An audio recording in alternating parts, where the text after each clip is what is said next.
আসসালামু আলাইকুম। কেমন আছেন আপনারা সবাই? আশা করি যে যেখানে আছেন সুস্থ আছেন, ভালো আছেন। প্রিসাইজ পাবলিকেশনের পক্ষ থেকে আপনাদের সবাইকে জানাচ্ছি স্বাগতম। আমাদের ধারাবাহিক ক্লাসের আজকের আয়োজনে থাকছে সফটওয়্যার, ম্যালওয়্যার ও মাইক্রোসফট অফিস। এই যে টপিকগুলো, এই টপিকগুলো থেকে অতি গুরুত্বপূর্ণ 5টি এমসিকিউর এক্সপ্লেনেশন। আমরা আমাদের ধারাবাহিক বেশ কিছু ক্লাস নিয়েছি, যেগুলো হয়তো আপনাদের উপকারে আসবে। আপনারা কিছুটা আইডিয়া পাবেন যে আসলে একটা এমসিকিউর বই আমরা কিভাবে সলভ করলে আসলে আমাদের উপকারে আসবে। আমি প্রত্যেকটা ক্লাসে আসলে একটা কথা বারবার, একটা মেসেজ আপনাদেরকে বারবার দেওয়ার চেষ্টা করেছি, সেটা হচ্ছে কনসেপ্ট ক্লিয়ার না করে এমসিকিউ বই সলভ করে আসলে কোনো উপকারে আসবে না। এই কারণে পুরো পড়াটা যদি শেষ হয়ে যায় এবং কনসেপ্ট যদি ক্লিয়ার হয়ে যায়, আমাদের বই থেকে যদি আপনারা নিয়মিত অনুশীলন করেন, তাহলে দেখবেন আপনারা সর্বোচ্চ উপকারটা পেয়েছেন। তাহলে চলুন কথা না বাড়িয়ে আমরা আমাদের ক্লাসটা শুরু করতে পারি। তো খেয়াল করবেন একটা বিষয়, আমাদের এই টপিক থেকে প্রথম যে প্রশ্নটা, সেটা হচ্ছে কম্পিউটারের যে ডিস্কে সিস্টেম সফটওয়্যার। আসলে সিস্টেম সফটওয়্যার হচ্ছে এমন এক ধরনের সফটওয়্যার যেটা হচ্ছে কম্পিউটারের বিভিন্ন যন্ত্রাংশের সাথে হার্ডওয়্যারের এবং কম্পিউটারকে ব্যবহার উপযোগী করে তোলে। সোজা কথা, এক কথা, ইউজার ইন্টারফেসটা তৈরি করছে অপারেটিং সিস্টেম সফটওয়্যারের মধ্যে পড়তে পারে।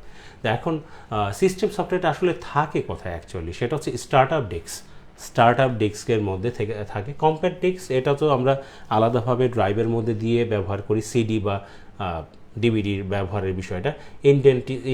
ইনডেন্সিটি ডিস্কের কথা, ম্যাগনেটিক ডিস্ক না।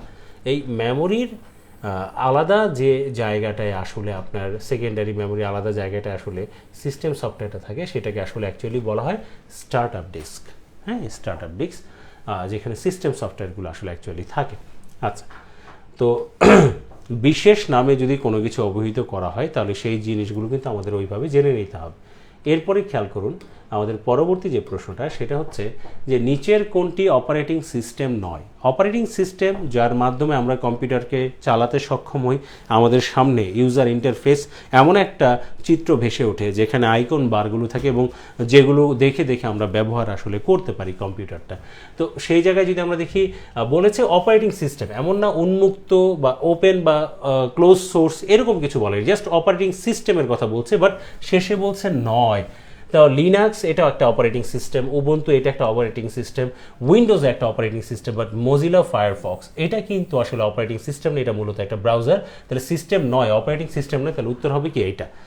নিচের কোনটি ওপেন সোর্স? ওপেন সোর্স মানে হচ্ছে এটা আমরা ফ্রি ব্যবহার করতে পারবো, আমরা চাইলে এই বিষয়গুলোকে কি করতে পারবো, আমরা কিন্তু এই জিনিসটাকে মডিফাই করার সোর্স কোডটা কিন্তু উন্মুক্ত থাকে।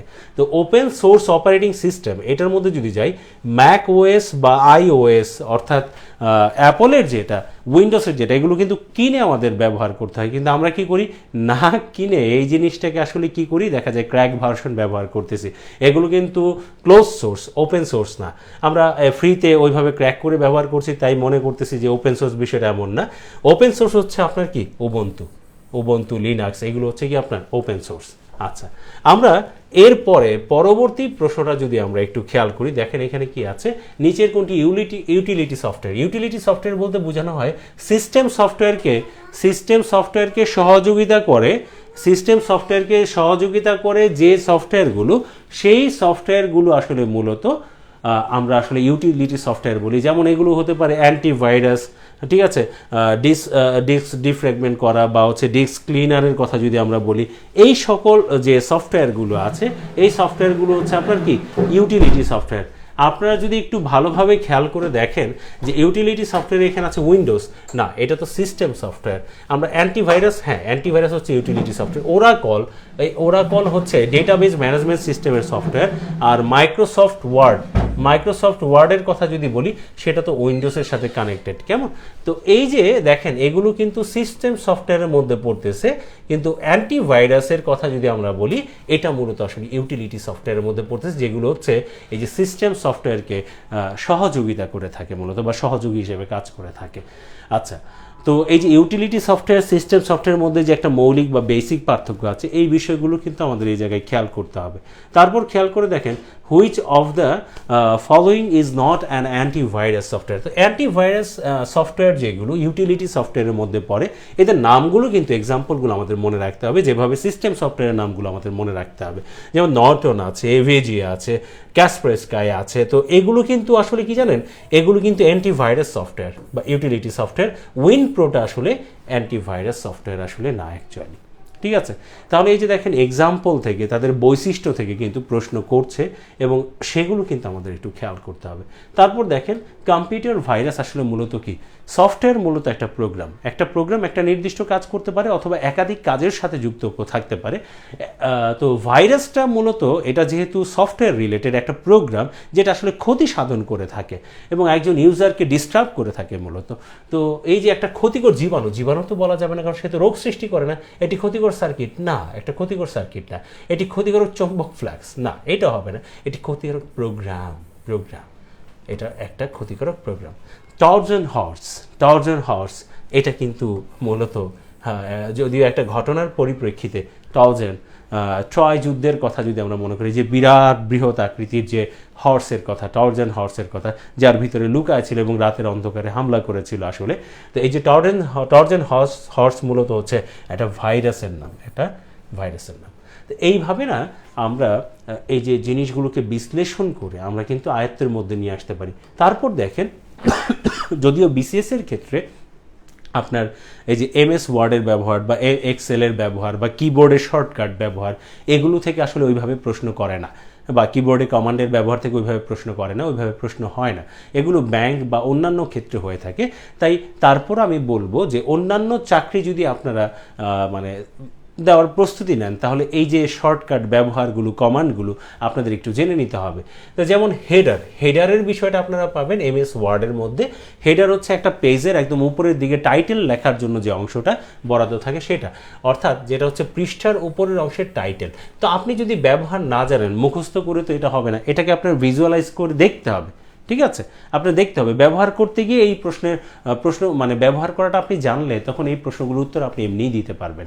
তারপর দেখেন এমএস ওয়ার্ডের একটা ডকুমেন্ট ফাইল, এডিট বা ভিউ ইত্যাদি শব্দ বিশিষ্ট লাইনটিকে আসলে কি বলা হয়।